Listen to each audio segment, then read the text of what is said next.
Taylor Swift. I just recognized her brand of feminism, and I called that name. I said that before we even knew that Taylor Swift was somehow involved in this entire debacle, okay?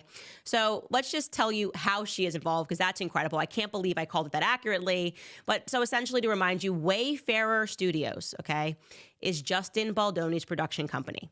As such, it was them that purchased the rights to the book It Ends With Us. So this is literally Justin Baldoni's movie, in which he cast himself in alongside Blake Lively, which, by the way, to me, that's the reason why none of it made sense in the beginning when she was alleging that he made her feel ugly or old, I guess before he sexually harassed her, after. It's like, he picked you. He literally picked you. So obviously he picked you because he did not think you were old or ugly or whatever it is that you're saying. Anyways, in his counter complaint, he alleged that Blake Lively used her A-list orbit to bully him into just taking over Wayfarer Studios project. Like, suddenly she was like, I want this to be my movie. And who were the A-list friends that she allegedly used to bully him? None other than Taylor Swift and, of course, her husband, Ryan Reynolds. I mean, I was so on the money with this. It's kind of scary, okay? So the story goes, essentially, he says she didn't even read the book before signing on to the project. Then she read the book and kind of became consumed with it and wanted to basically introduce her own lines and wanted to become a part of the project and rework the script. So she submitted to him her ideas for how to rework the script, and apparently he gave her feedback, essentially saying, like, you know, I really love how passionate you are about this project. Maybe we'll take some of these ideas, but like, obviously we're not going to take all these ideas because it's our project. And this was not good for Blake. She said, no, this does not work for me. I am Blake Lively. I have my children are the godchildren of Taylor Swift. We get what we want in life. And right now, I want your movie, okay? I want your movie. And so she invites Justin Baldoni, again, these are the allegations that he's making, but he's giving the text messages to prove it, over to her house. And Justin Baldoni says that at that moment, Taylor Swift just pops in and says, yeah, I read Blake's lines and I think they're super groovy.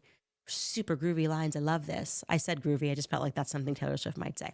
Anyways, and then you have Justin Baldoni, who's like, okay, great. Like, wow, it's a lot of power. It's Taylor Swift just walking into a casual living room here. And then in pops Ryan Reynolds from Deadpool. And he's like, yeah, we really just love my wife's lines. She's so creative and she's so amazing. So he leaves the house and he texted Blake Lively, and he showed this text message where he basically said to her, like, hey, you don't have to enlist A-listers. Like, I thought some of your ideas were good anyways. I don't really need the peer pressure of having Taylor Swift kind of say, you need to put this in the movie. And he felt like it was kind of an implicit threat, like, you know, do this or there will be pain. There will be 13-year-old girls singing in an auditorium that is sold out all across the world. Words to songs that are, I'm not going to say about you, but are definitely obviously maybe about you, because I'm just going to write lyrics in a way that's pretty obvious that it's about you, Mr. Justin Baldoni. That's how he felt. Then he provides Blake Lively's response to him saying, like, you didn't have to do this. I already thought you had some pretty good ideas. And she actually wrote this, guys. She wrote this. This is her text message back to Justin Baldoni. She wrote, if you ever get around to watching Game of Thrones, you'll appreciate that I'm Khaleesi. And like her, I happen to have a few dragons, for better or worse, but usually for better, because my dragons also protect those that I fight for. So really, we all benefit from those gorgeous monsters of mine. You will too, I can promise. Little smiley face. I'm so scared.